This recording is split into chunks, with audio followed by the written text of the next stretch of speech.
നാട്ടുകാരുടെ ഒരു സഹായത്തിലാണ് ഇപ്പൊ ജീവിക്കുന്നത്. എന്നും നാട്ടുകാർ തരുവോ? ഞാൻ ഇടയ്ക്ക് ലോണൊക്കെ എടുത്ത് ബാങ്ക് വായ്പയൊക്കെ എടുത്താണ് 2-3 പ്രാവശ്യം വന്നത്. ഇപ്പോഴും നാട്ടുകാർക്ക് ഇതായിരുന്നു നിങ്ങളുടെ അവസ്ഥ, അല്ല ആമിനെ ഇങ്ങനെ മർദ്ദിക്കുമായിരുന്നു എന്നതൊന്നും അറിയില്ല അവിടുത്തെ രാഷ്ട്രീയക്കാർക്കോ നാട്ടുകാർക്കോ? പറഞ്ഞിട്ടുണ്ട്. കഴിഞ്ഞ പ്രാവശ്യത്തെ നമ്മളെ പഞ്ചായത്തിന്റെ മെമ്പറാണ് ഞങ്ങളെ കൂടെ പോലീസ് സ്റ്റേഷനിൽ വന്ന് പരാതി കൊടുത്ത്. ആ മെമ്പർ വന്നിട്ട് പോലും ആ മെമ്പറിന് പോലും ഒരു വക വെച്ചിട്ടില്ല അവിടുത്തെ SI പോലീസുകാരാ. അപ്പോഴും അവര് ഇവന്റെ സൈഡാണ് നിന്ന് നെടുമങ്ങാട് പോലീസ് അപ്പോഴും ഇവരെ സൈഡാണ് പറയുന്നത്. മെമ്പറും ഞങ്ങളോട് 3 പ്രാവശ്യം മെമ്പറും വന്ന് പോലീസ് സ്റ്റേഷനിൽ ആമിനാര ഇതിന് പരാതി കൊടുക്കാനായിട്ട്. അപ്പോഴും മോള് ഇതേ അവസ്ഥയായിരുന്നു. പോലീസ് അപ്പൊ എന്താ പറയുന്നത്? പോലീസ് പറയുന്നത് അവര് ഇവന്റെ സൈഡ് അവ അങ്ങനെയല്ല ഇങ്ങനെയല്ല, നിങ്ങളാണ് ഇങ്ങനെ തെറ്റ് ചെയ്തതെന്നല്ലേ പറയണമെന്നൊക്കെ പോലീസുകാർ ഇവന്റെ സൈഡിൽ നിന്നുകൊണ്ട് ഞങ്ങളോട് പറയുമായിരുന്നു. അപ്പോഴും ഞങ്ങൾ പറഞ്ഞു, സാറേ എന്നായാലും സത്യത്തിനൊരു വിലയുണ്ട്, ആ സത്യം എന്നായാലും പുറത്തു വരുമെന്ന് പറഞ്ഞു. ആ സത്യമാണ് ഇപ്പോൾ സത്യസന്ധമായതുകൊണ്ടാണ് ഇന്ന് ഞങ്ങൾക്ക് ഇത് പറയാനും ഇവനെ നിങ്ങൾക്ക് നിയമത്തിന്റെ മുമ്പിൽ കൊണ്ടുവരാനും പറ്റുന്നത്. ഇവനെ നിയമത്തിന്റെ മുമ്പിൽ ഇവനെയും ഇവന്റെ ഉമ്മയെയും സഹോദരിയെയും കൊണ്ടുവരണം. ഇനി ഒരു പെൺകുട്ടികൾക്കും ഈ ഒരു അവസ്ഥ വരാൻ പാടില്ല. ഞങ്ങൾക്ക് അതേ പറയാനുള്ളൂ. എന്റെ മോളെ അവസ്ഥ അതിദയനീയമാണ്. എന്റെ മോളെ അവസ്ഥ നിങ്ങളൊക്കെ കണ്ടാൽ മാത്രമേ അതിനെക്കുറിച്ച് അറിയാൻ പറ്റുള്ളൂ.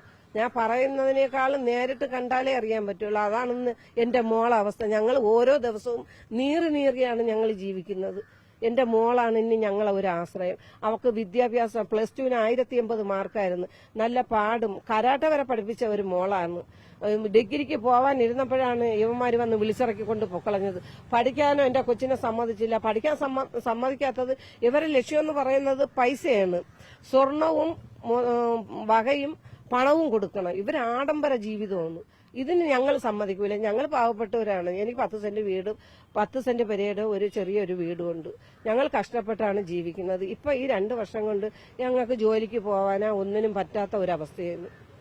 അങ്ങനെയാണ് ഇന്ന് ഞങ്ങളെ ജീവിതം. എത്ര വയസ്സുണ്ട് ഇപ്പൊ? മോക്ക് ഇപ്പൊ 21ാമത്തെ വയസ്സ്.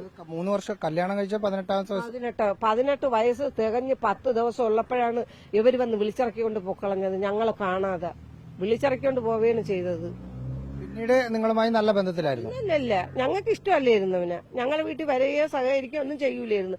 പിന്നെ ഞങ്ങളെ മതത്തിന്റെ പേരിൽ ഞങ്ങൾക്ക് നിക്കാഹ് നടത്തി കൊടുക്കണം. അങ്ങനെ ഒരു ചടങ്ങ് പള്ളിയിൽ വെച്ച് ചെയ്ത് പെരിങ്ങമല പാപ്പനംകോട് ജമാഅത്തിൽ വെച്ച് നിക്കാഹ് നടത്തി കൊടുത്തു. അപ്പോഴും ഈ കൊച്ചിനെ എന്റെ വീട്ടിൽ വിട്ടില്ല. വീട്ടിൽ വിടാതെ അവർ പിടിച്ചു വെച്ചിരിക്കുകയായിരുന്നു. നിക്കാഹിന് അവൻ മാത്രമാണ് പള്ളിയിൽ വന്നത്. ഇവൻ എന്ത് ചെയ്യായിരുന്നു ആ സമയത്തൊക്കെ? വണ്ടി വെട്ടിപ്പാണ്.